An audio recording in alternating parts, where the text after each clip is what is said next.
Jesús es siempre fiel a sus promesas. Nunca ha dejado solo a quienes lo han elegido. De la mano de Juan el Evangelista, contemplemos la acción de Cristo, el resucitado, que da nueva vida a aquellos que le ofrecen su vida con sinceridad de corazón. En pie escuchamos el Santo Evangelio. Ale, ale, aleluya. Ale, ale, aleluya. Ale, ale, aleluya. Aleluya, aleluya. Abre tus oídos y escúchala. Toma su palabra y vívela. Vamos todos juntos a predicar el mensaje que se nos da. Ale, ale, aleluya. Ale, ale, aleluya. Ale, ale, aleluya. Aleluya, aleluya. El Señor esté con ustedes. Proclamación del Santo Evangelio de Jesucristo según San Juan.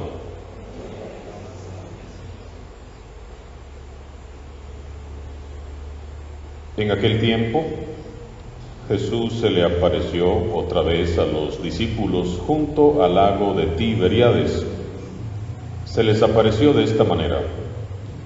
Estaban juntos Simón Pedro, Tomás, llamado el gemelo, Natanael, el de Caná de Galilea, los hijos de Zebedeo, y otros 2 discípulos.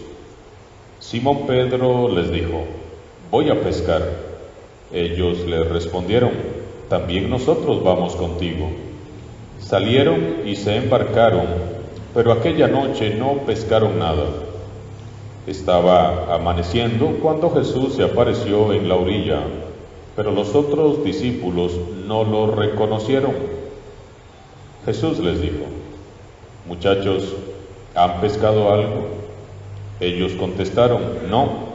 Entonces Él les dijo: echen la red a la derecha de la barca y encontrarán peces. Así lo hicieron, y luego ya no podían jalar la red por tantos pescados. Entonces el discípulo a quien amaba Jesús le dijo a Pedro: es el Señor. Tan pronto como Simón Pedro oyó decir que era el Señor, se anudó a la cintura la túnica, pues se la había quitado, y se tiró al agua. Los otros discípulos llegaron en la barca arrastrando la red con los pescados, pues no distaban de tierra más de 100 metros. Tan pronto como saltaron a tierra, vieron unas brasas y sobre ellas un pescado y pan. Jesús les dijo: traigan algunos pescados de los que acaban de pescar. Entonces Simón Pedro subió a la barca y arrastró hasta la orilla la red, repleta de peces grandes. Eran unos 153, y a pesar de que eran tantos, no se rompió la red. Luego les dijo Jesús: vengan a almorzar. Y ninguno de los discípulos se atrevía a preguntarle: ¿quién eres?, porque ya sabían que era el Señor. Jesús se acercó, tomó el pan y se lo dio, y también el pescado. Esta fue la tercera vez que Jesús se apareció a sus discípulos después de resucitar de entre los muertos. Después de almorzar, le preguntó Jesús a Simón Pedro: Simón, hijo de Juan, ¿me amas más que estos? Él le contestó: sí, Señor, tú sabes que te quiero. Jesús le dijo: apacienta mis corderos. Por segunda vez le preguntó: Simón, hijo de Juan, ¿me amas? Él le respondió: sí, Señor, tú sabes que te quiero. Jesús le dijo: pastorea mis ovejas. Por tercera vez le preguntó: Simón, hijo de Juan, ¿me quieres? Pedro se entristeció de que Jesús le hubiera preguntado por tercera vez que si lo quería, y le contestó: Señor, tú lo sabes todo, tú bien sabes que te quiero. Jesús le dijo: apacienta mis ovejas. Yo te aseguro, cuando eras joven, tú mismo te ceñías la ropa e ibas a donde querías. Pero cuando seas viejo, extenderás los brazos y otro te ceñirá y te llevará a donde no quieres. Esto se lo dijo para indicarle con qué género de muerte habría de glorificar a Dios. Después le dijo: sígueme. Palabra del Señor.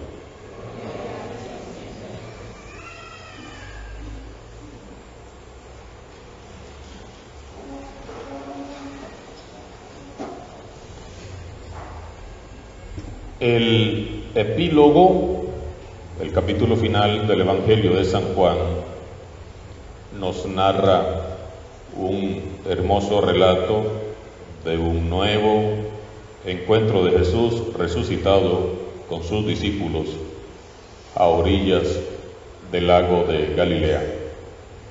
San Juan, al describir este pasaje, quiere reavivar y reafirmar la fe de los creyentes, dando su propio testimonio de lo que ha visto y de lo que ha oído.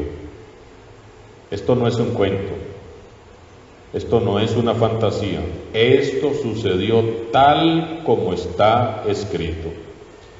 Por eso la Iglesia nos propone hoy este pasaje, para reavivar la fe de todos nosotros en Jesús vivo y resucitado. Se acerca la noche y los discípulos salen a pescar.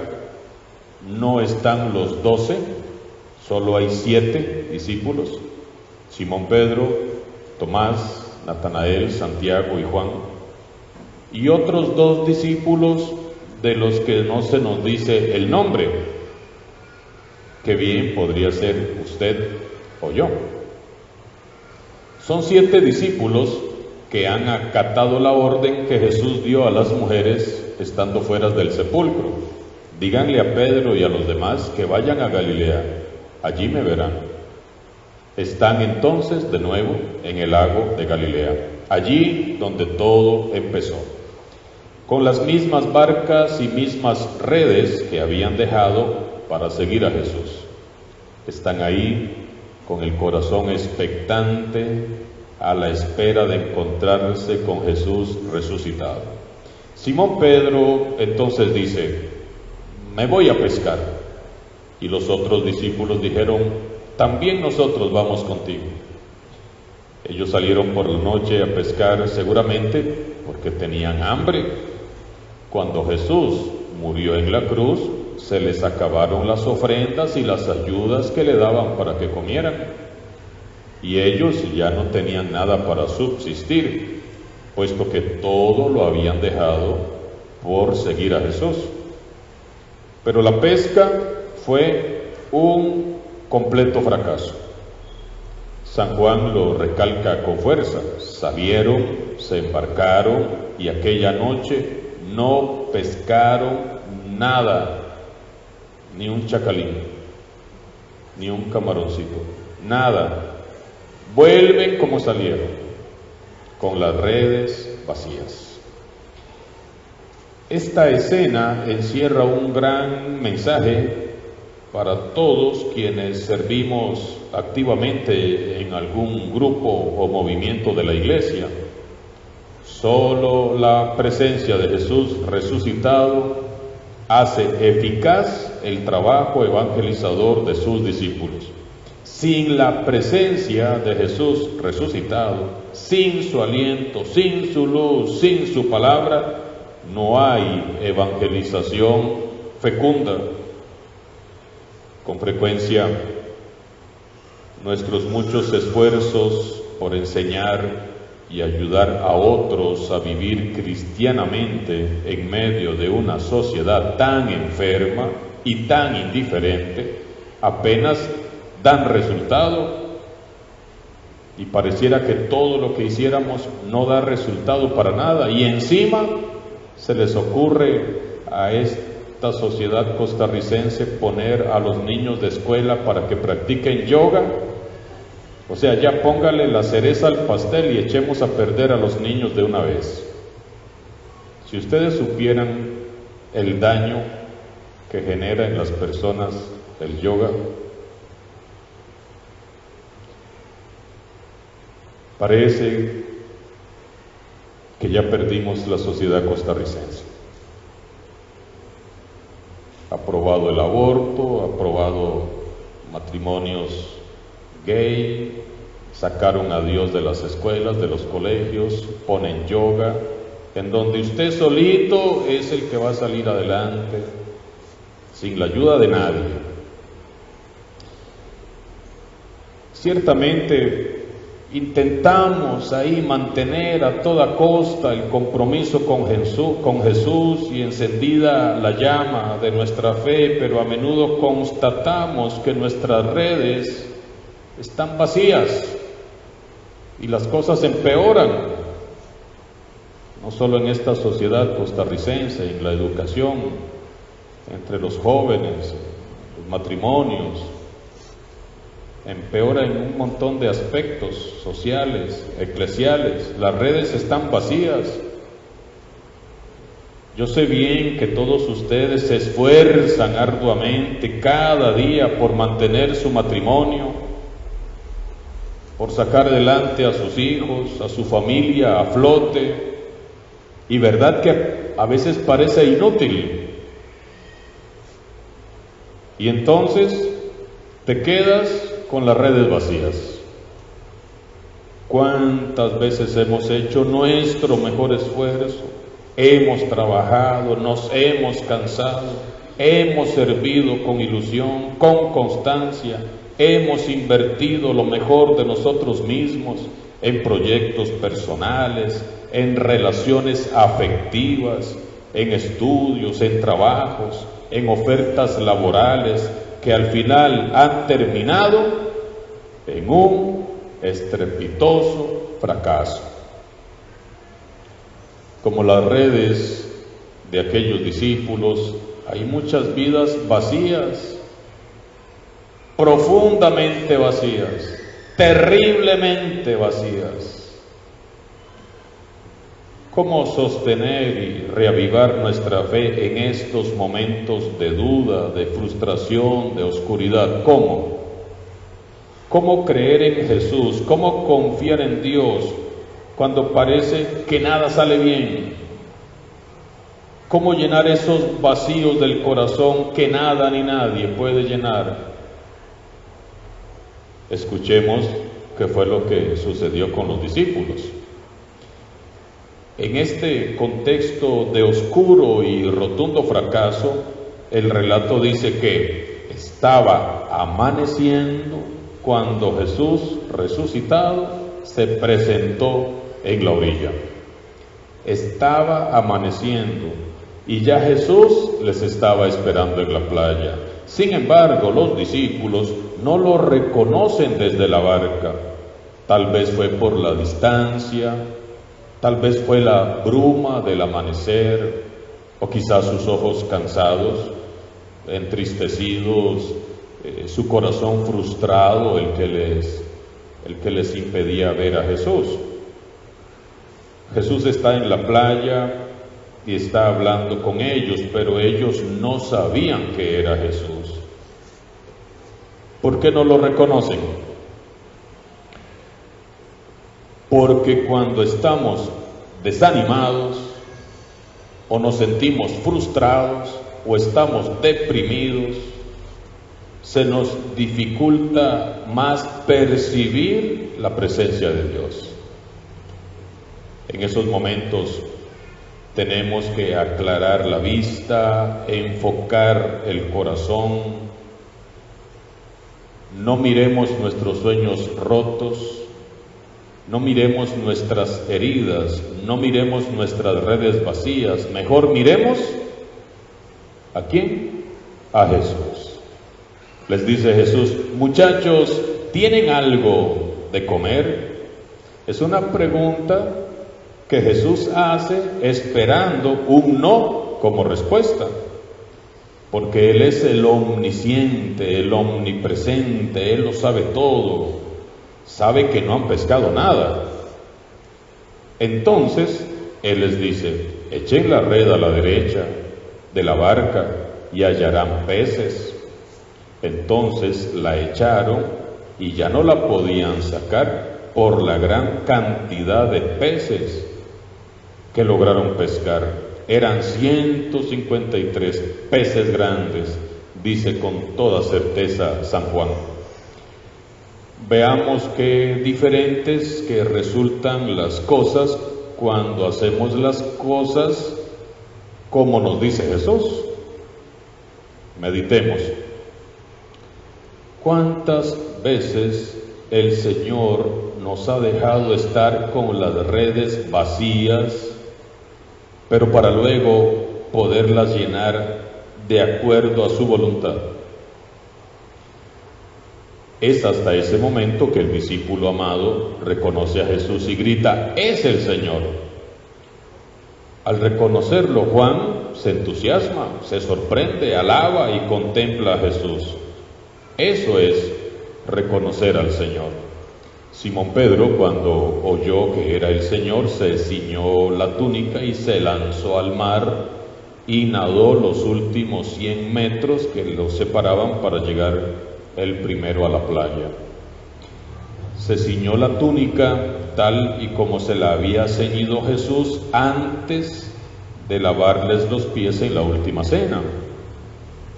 Hermanos y hermanas, hay que ceñirse bien la túnica de la humildad si queremos servir al Señor. Pedro no había tenido oportunidad de estar con Jesús desde la noche que lo negó. Y cuando escucha que aquel es el Señor, es Jesús, se lanza en el mar de la misericordia infinita, ¿buscando qué? Buscando el perdón y el amor de Jesús. Es el mismo Pedro que lo negó, el que confiando en la misericordia de Jesús se lanza a buscar su perdón y su amistad. Después de comer con los suyos a la orilla del lago, Jesús inicia una conversación con Pedro.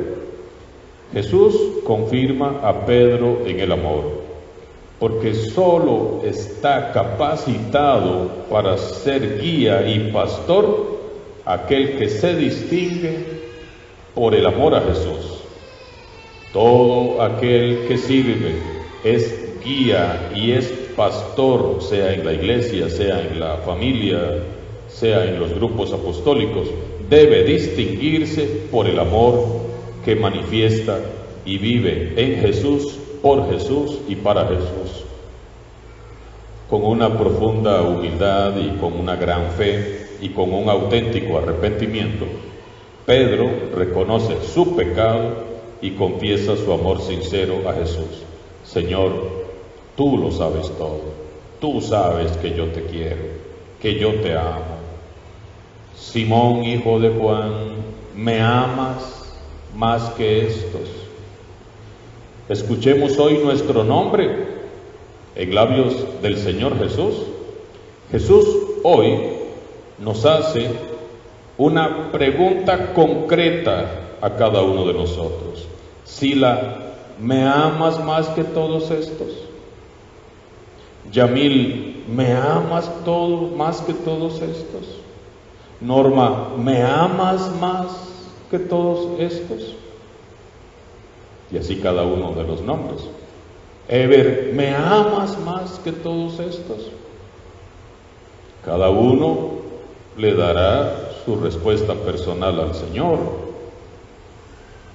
Al final del texto encontramos un nuevo mandato. Jesús le dice a Pedro, ¿qué le dice? Sígueme. Jesús nos dice, si en verdad me amas, sígueme. Y Pedro lo siguió para siempre. Hoy lo encontramos a Pedro en la primera lectura dando testimonio valiente y ungido delante del Sanedrín. es el mismo Pedro cobarde que había negado a Jesús.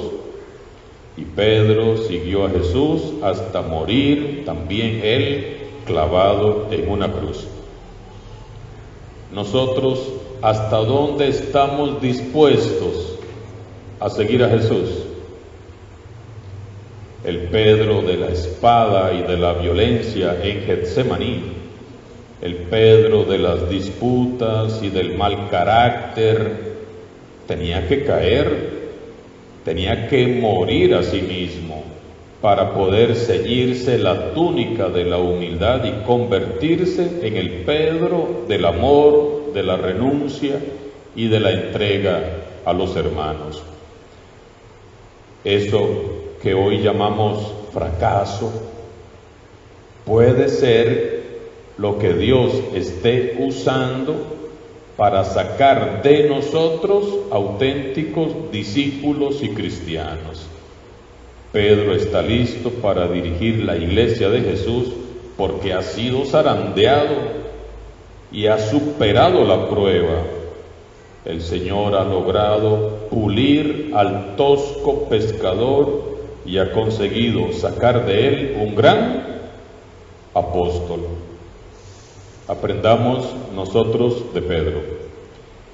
Si Pedro, creyéndose experto pescador, no le hubiera hecho caso a ese desconocido que es Jesús, que le grita desde la orilla que tire las redes a estribor y no confía en él, ¿qué sucede? Pedro se queda sin pescar. Aprendamos a discernir y a escuchar a los demás.